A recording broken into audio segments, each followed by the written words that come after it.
Yeah.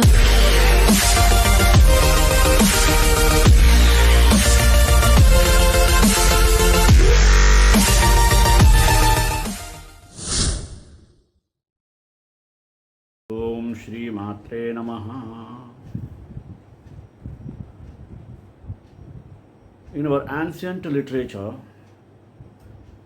we are very well versed that we have four Vedas: Rigveda, Yajurveda, Samaveda, and Atharva Veda. After that, there is Vedanta, end of the Vedanta. It means, what is this? Vedanta means it is a philosophy of Vedas, we can say like that. What and all left over in Vedas are deeply discussed in Vedantas. There is Veda Antam, end of the Veda, endings of the Vedas, Veda endings. In Vedanta, we can come across to know the detailed descriptions of the humankind and human lifestyles, etc. And some predictions, some what we say, ordinance are prescribed in Vedanta. Vedanta is not only a work, it is like what we say, a constitutional amendment. It directs us towards right path or righteous path. When we come to understand the essence of Vedanta, it denotes us how to live in the earth, how to lead our life in society, because a man is a social animal. He has to mingle with each and every beings, maybe animal or birds or human. Without these type of attitude, one cannot be separated. So here Vedanta plays an important role. Vedanta and science, we have to understand. Science is called Vijnana. Vedanta gives Jnana. Without knowing this, we cannot come to the conclusion, which is an important one. Both are needed. Vijnana means science gives us a kind of living facility. It enhances our lifestyle. But Vedanta means knowledge, jnana, gives us how to lead the life accordingly. And it gives us the knowledge of differentiating between good and bad. Like the swan dividing of water from the milk.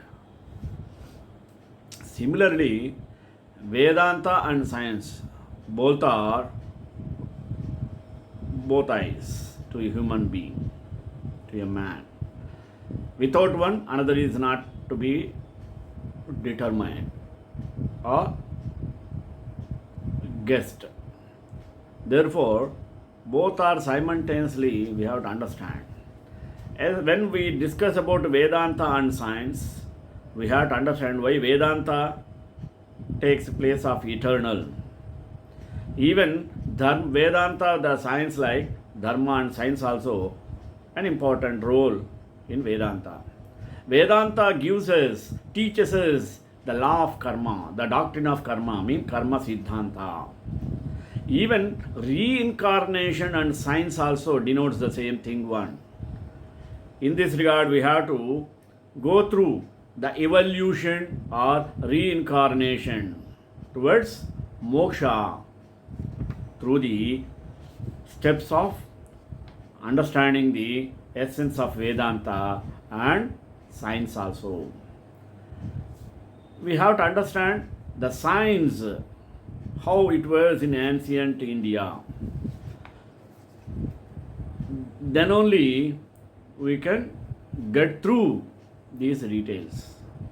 Basing on these things, today I took the topic of Vedanta and science. Let us discuss about Vedanta and science. Prayer. Vakratunda Mahakaya Suryakoti Samaprabha Nirvignam Kuru Me Deva Sarvakaryeshu Sarvada.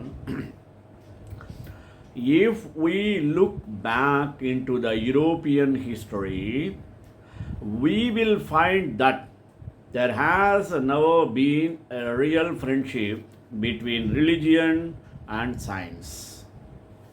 It may be said that the scientific revolution, as we know it today, began with the publication in 1543. Considering the nature of society as it existed then and the perception of God's role for the salvation of man, it was not unnatural for them to hold such conviction. They were a very powerful group of men. They had a strong hold on the society. In consequence, anyone who dared to publish his scientific work or ideas had to endure harsh criticism, insult, and even harassment. Nature is a perfectly ordered and disciplined entity.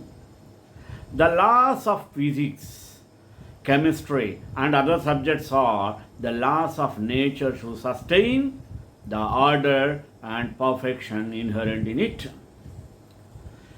These laws enable us to unravel the mysteries of nature. Therefore, science may also be perceived as a quest to unravel the mystery and truth that nature exhibits. Then we get the doubt, what is Vedanta? Vedanta is normally understood to be the philosophy of the Vedas.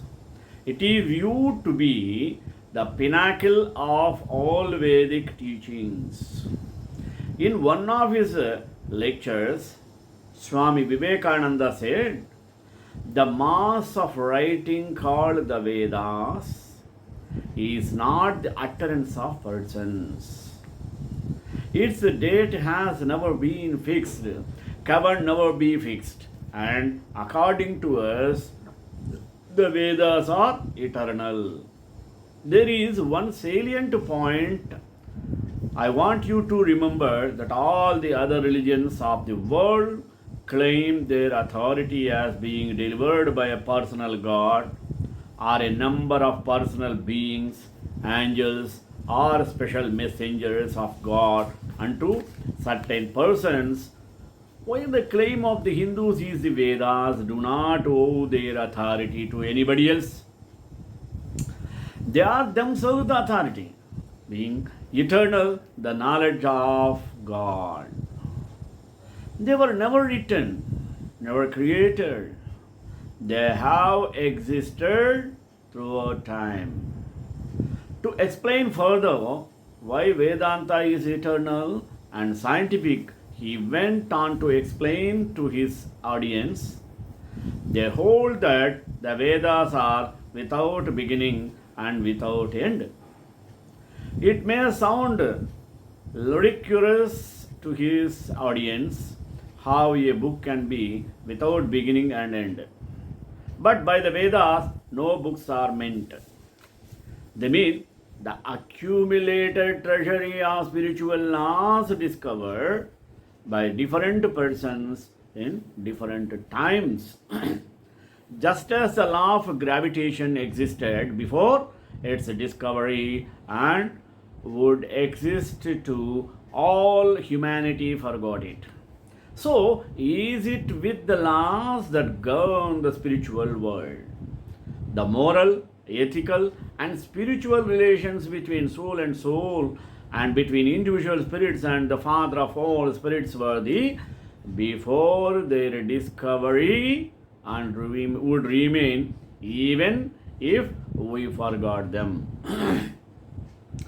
Unlike the philosophy of other religious Vedanta, the philosophy of Sanatana Dharma is not a set of beliefs or a number of religions' dogmas. Beliefs and dogmas, by their very nature, are static and fundamentally flawed. Beliefs being that they are naturally act against advance of knowledge and even freedom of thought and expression. They cannot explain the huge diversity that exists in the human race and indeed in everything that constitute nature. They are natural hindrance to scientific investigation and quest for finding the truth the universe presents. On the contrary, Vedanta is exactly the opposite of what religion stands for. For example, to understand and unravel what nature and the universe are all about. Vedanta, the evolution of philosophy, the main characteristic of Vedanta is that it represents evolution of philosophy. The ancient saints and seers were people of great ability and vision. Unlike prophets and messiahs of other religions, they never claimed to have spoken to God, nor did they say angels and God's messengers brought his message to them for propagation. They were astounded with the complexity and the wonder of nature. In those days, they did not have any means for scientific investigation of their observations. The only way they could appreciate, understand, and indeed experience the mystery of nature was through meditation and contemplation. As is now known to the world, Vedanta or Upanishads are the mass of writings on their discoveries and views. Therefore, the literature of Vedanta progressively grew with time. It is this evolution of knowledge about the universe and its creation that makes it so unique in the history of mankind. It is also a quest for finding the truth the universe represents. Although science and Vedanta are now moving forward in separate ways, their objectives are almost identical. The pursuit of discovering the truth behind the creation of the universe. As Swami Vivekananda said, Vedanta is also the voice of freedom. Religious dictums such as "thou shalt do it" and "thou shalt believe it" had never any place in Vedanta philosophy. The Vedic saints and seers, the authors of Vedanta, were freedom-loving people. Meditation and contemplation alone did not satisfy their mind. They used to have free discussion and debate among themselves and with their disciples. It is only through freedom of speech and freedom of discussion and debate can the truth hidden in the mystery of creation be established. Then, why Vedanta is called eternal? The age of the universe as given by modern cosmological theories is not an accurate prediction. Nevertheless, there is no doubt that the universe together is a law of gravitation. This law came into existence when the universe came into being. It is an eternal law, for it will continue to exist forever. A human being has two distinct yet interdependent features: the physical body, and the invisible entities of mind, conscience, intelligence, and emotion. The former is matter, while the latter represents the characteristics of energy. In the absence of body, there is no direct evidence of the invisible entities, while without them, the body is nothing but a corpse. Energy represents drive and action. It is a representation of life and consciousness.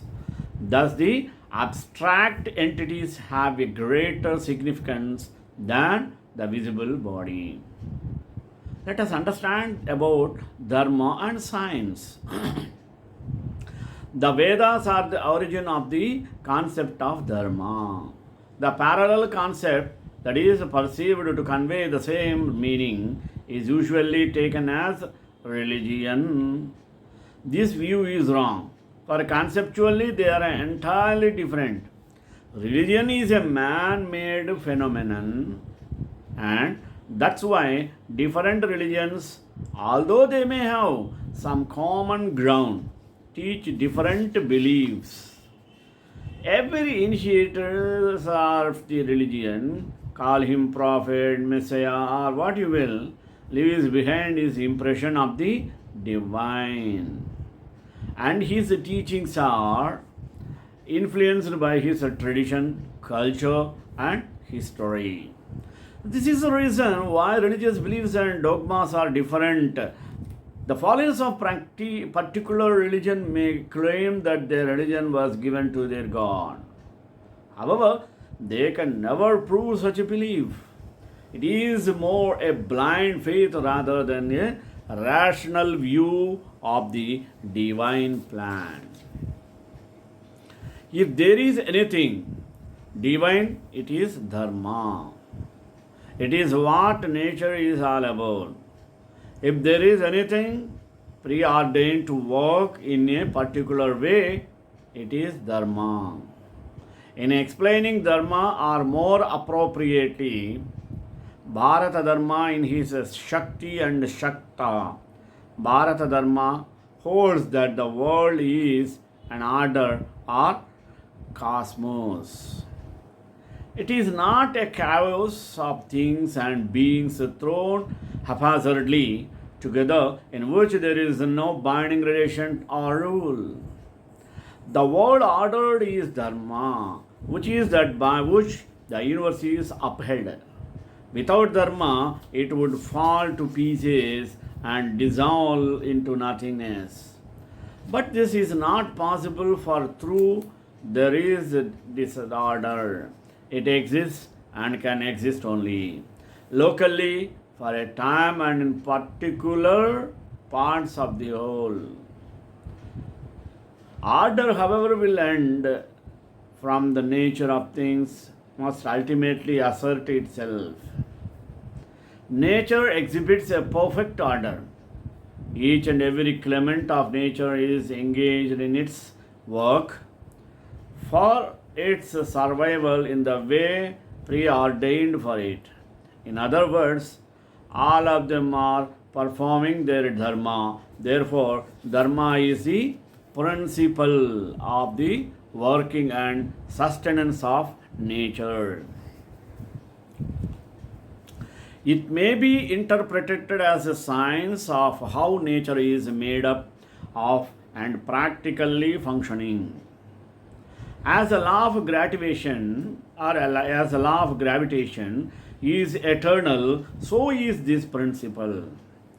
Dharma is not a set of beliefs or a number of dogmas. It represents the truth of nature, the truth of the universe. Man will come and go, creatures will born and die, but nature of the nature will be there forever. Dharma come into existence when nature came into being. It will cease to exist only when nature will cease to be. Let us find out the law of karma. It is one of the main teachings of Vedanta. Order and discipline are not self-sustaining entities. Order cannot be sustained without rules and regulations. There must be a law of uphold the order that pervades through nature. The law that maintains that order is the law of karma. If there is any law divine in its origin, it is this law. If the concept of creation of the universe is to be believed, then the Creator must have put all the bits and pieces of the universe together and left them alone. Let us find out reincarnation and science. There is a huge diversity in the human race. The diversity in the plant and animal kingdom is even greater. There appears to be an inbuilt injustice and unfairness in the world. Some people live for 100 years, while some others die an immature death. Some are very brilliant, while others cannot properly read and write. Reincarnation is fundamental to any understanding of life, especially to the understanding of diversity that exists in the world. There are religions preaching that man has only one life. It naturally leads to the conclusion that God creates man with different abilities and different lifespan. Teaching such as this is not only invalid, in its concept it is completely devoid of common sense. So far, reincarnation is the only concept offered to man and explain the apparent injustice or flavor that appears to be always there in the human society. In a simple terms, the concept of reincarnation is that there is a center for individual and this moksha, or this makes a series of contacts with the physical world, creating physical bodies to do so. It is reasonable to suppose that what the soul has done once, it can do it again and again in the interests of its own growth and development. Each time it builds a new personality, perhaps in quite different environment and period of history, and it just distills after it from each of these treatment and experience which it stores within itself. Shariram yadavapnoti yachapyutkramathishvadaha Grihitvaitani samyati vayurgandha nivashayat. As the air carries fragrance from place to place, so does embodied soul carry the mind and senses with it when it leaves an old body and enters in a new one. The human body is made up of many individual parts. The transplantation surgery has proved that such a concept is genuine and correct. All of them function in a scientific way. The cause that enables them to work in that way is the same invisible self. Perhaps the most important characteristic that reincarnation shares with science that there is a correlation between reincarnation and the theory of evolution. The main objectives of both of the themes to explain the increase in diversity that man has been witnessing on the earth over many thousands of years. This has been taking place despite the disappearance of many species. Evolution or reincarnation. The theory of evolution had a profound effect not only on biology but also on many other fields, especially religion. Reincarnation is based on the concept that the entity self survives the death of physical body. Most religions are not normally concerned with explaining where the self comes from and where it would be after death. Reference has given an insight into how transmigration of the self could happen. It is this transmigration of the self could happen, a founder of the transcendentalists movement, moksha and science. It is one of the most important teachings of Vedanta. Moksha is released from transmigration, samsara, the round of the births and deaths which occurs after karma has been resolved, and nirvikalpa samadhi, realization of the self. Parashiva has been attained. The essence of this definition is that it represents a cyclical phenomenon, a phenomenon preordained in nature. A scientific equivalent is the evaporation of water molecule from the oceans and its subsequent migration through nature, taking different names, shapes, and sizes until it finally returns to its source, the ocean. Like the laws of science, it may be perceived as an eternal process, for it will continue to function in the world so long as the sun's energy will sustain life on earth. Moksha represents exactly the same principle. After death, the physical body reverts back to the five elements of nature, the elements with which the body was constituted in the first place, while the self continues in its journey seeking perfection, undergoing transformation and transition until the state of Parashiva is attained and it is ready to return home. Return home it always does. It is simply a matter of time.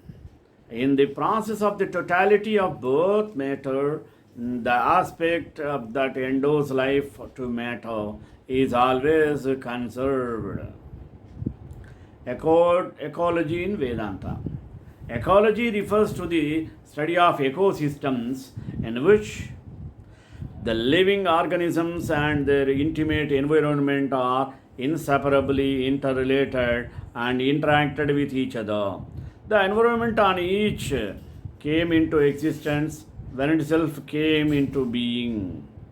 Since that beginning, the environment has been evolving and has always been clean. With the advance of science and technology giving rise to man's standard of living and growth of modern industry, the state of environment is now worse than ever. Today's industrial world operates largely with a frontier mentality. It is a human-centered view that claims that man has every right to dominate over nature. The University of California historian